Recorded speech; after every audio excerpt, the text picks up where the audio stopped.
महाराष्ट्र में एकनाथ शिंदे की सरकार बनने के बाद उद्धव ठाकरे और भारतीय जनता पार्टी के बीच दूरियां घटने के संकेत दिख रहे हैं। पिछले एक हफ्ते के अंदर महाराष्ट्र की राजनीति तेजी से बदली है। दोनों तरफ से 4 संकेत आए, जिससे ये कयास लगना शुरू हो गया है कि भारतीय जनता पार्टी और उद्धव ठाकरे के बीच नज़दीकियां अब फिर से बढ़ने लगी। आइए जानते हैं वो कौन सी 4 बातें हैं जिनके जरिए अब ये कयास लगने शुरू हैं। यूँ तो एकनाथ शिंदे गुट, ठाकरे गुट और भाजपा की तरफ से कई तरह की बयानबाजी हो रही है, लेकिन ये 4 बिंदु इस ओर इशारा कर रहे हैं कि अब धीरे धीरे उद्धव ठाकरे और भाजपा की नज़दीकियां बढ़ने लगी हैं। इनमें 2 इशारे उद्धव गुट की तरफ से आए तो 2 भाजपा और शिंदे गुट की तरफ से भी आए।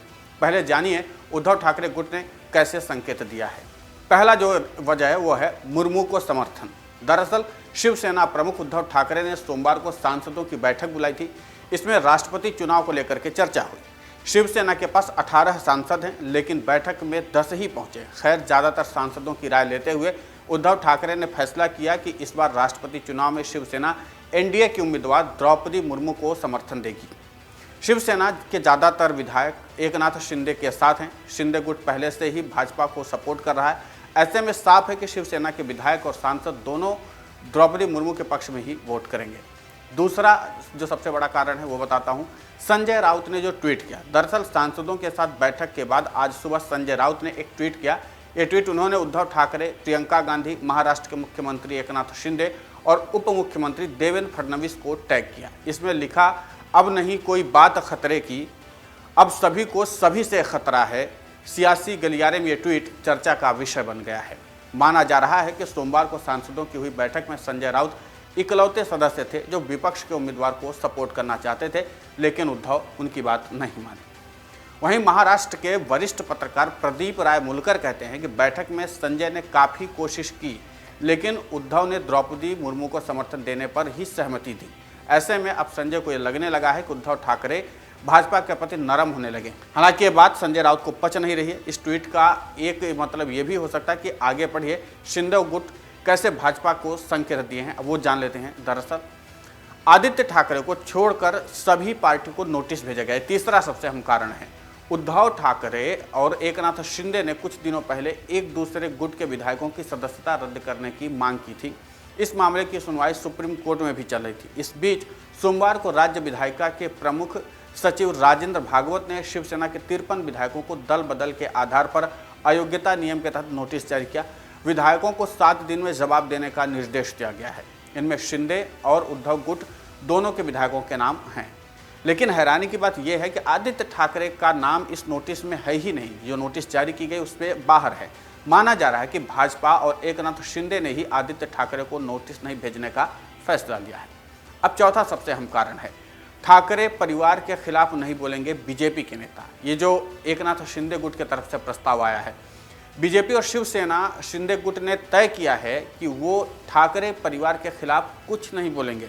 इसका खुलासा खुद शिंदे खेमे के विधायक दीपक केसरकर ने किया। उन्होंने कहा, हमने बीजेपी के साथ जाते हुए तय किया था कि हमारे पार्टी प्रमुख और उनके परिवार के खिलाफ कुछ भी नहीं बोला जाएगा। ताज होटल में शिवसेना और बीजेपी विधायकों के बीच हुई बैठक में यह फैसला किया गया। किरीट सोमैया ने हमारे पार्टी प्रमुख के खिलाफ टिप्पणी की।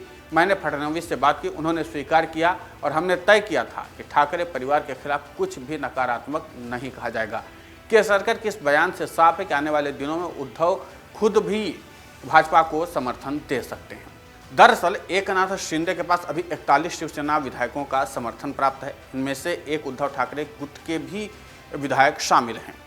इसके अलावा 9 से 12 सांसद शिंदे के पक्ष में बताए जा रहे हैं। सांसदों के बगावत की बात अभी खुलकर सामने नहीं आई है। हालांकि सोमवार को उद्धव ठाकरे ने राष्ट्रपति चुनाव को लेकर सांसदों की बैठक बुलाई थी। इसमें 18 में से केवल 10 सांसद ही पहुंचे थे। 8 सांसद गैर हाजिर रहे। बताया जाता है कि ये 8 सांसद शिंदे गुट का समर्थन करते हैं। उद्धव की बैठक में पहुंचने वाले कुछ सांसद भी शिंदे के संपर्क में बताए जा रहे हैं। दरअसल शिंदे गुट में आने वाले शिवसेना सांसदों को सबसे पहले नाम शिंदे के पुत्र कल्याण सांसद श्रीकांत शिंदे का है। इसके अलावा रामटेक से सांसद रामकृपाल तुमाने, हिंगोली से हेमंत पाटिल, शिरडी से सदाशिव और यवतमाल से भावना गवली, दक्षिण मध्य मुंबई से राहुल शेवाले, बुल्ढाड़ा से प्रतापराव जाधव, पालघर से राजेंद्र गावित, नासिक से हेमंत गोडसे मावल से श्रीरंग बारड़े और ठाणे से साजन बिचारे के नाम चर्चा में हैं। ये तो सांसद हैं। अगर विधायकों की बात तो की जाए तो अब नगर निकाय सदस्यों की बात भी कर लेते हैं। हाल ही में ठाणे में नगर निकाय के 67 शिव सैनिक पार्षदों में से 66 ने शिंदे गुट का दामन थाम लिया है। इसी तरह कल्याण के डोंबिवली के 55 में से ज़्यादातर शिव सैनिक पार्षद ने शिंदे गुट को समर्थन दिया है। कल्याण के डोंबिवली महानगर पालिका के अध्यक्ष राजेश मोरे भी शिंदे गुट में शामिल हो गए। नवी मुंबई से 72 पूर्व कॉरपोरेटर भी अब शिंदे के साथ जा चुके हैं। कुल मिलाकर के यह कि सांसद, विधायक, कॉरपोरेटर, निगम पार्षद हर कोई इन दिनों एकनाथ शिंदे के समर्थन में है। इसलिए शिवसेना की मजबूरी है कि अपनी ही पार्टी को अपने ही तरीके से खत्म करने से बचाने के लिए अगर कोई एक रास्ता है भारतीय जनता पार्टी से नज़दीकी बढ़ाने का, जो उसकी पूर्व सहयोगी पार्टी भी रही है, ऐसे में हाथ मिलाया जा सकता है। ये 4 संकेत हमने आपको बताए हैं। इन 4 संकेतों से बात साफ होने लगती है कि क्या आने वाले समय में एक बार फिर से भारतीय जनता पार्टी और शिवसेना प्रमुख उद्धव ठाकरे आपस में नज़दीकी बढ़ा सकते हैं। इस पूरे मामले को लेकर के आपका क्या कहना है, हमें कमेंट करके ज़रूर बताएं। नमस्कार। डाउनलोड करें अमर उजाला ऐप और पाएं खबरें लगातार। अगर आप ये वीडियो YouTube पर देख रहे हैं तो हमारे चैनल को सब्सक्राइब करें और बेल आइकन को दबाना ना भूलें। अगर आप Facebook पर ये वीडियो देख रहे हैं तो हमारे पेज को लाइक करें।